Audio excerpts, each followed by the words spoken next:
Hello everyone, how are you doing? This is MD Tech here for another quick tutorial. In today's tutorial, I'm going to show you guys how to go about checking the Instagram screen time usage on your Android smartphone.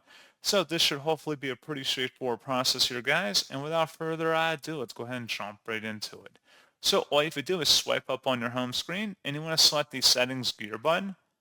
And then you want to go down and select the apps tile on this page and select all apps at the top and then scroll down and select where it says the Instagram app. Let's go ahead and select Instagram and then select the screen time button in here.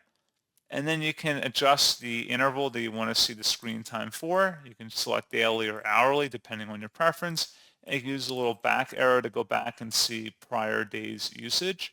So pretty straightforward process on that, guys. And as always, thank you for watching. Do hope that I was able to help you out, and I do look forward to catching you all in the next tutorial.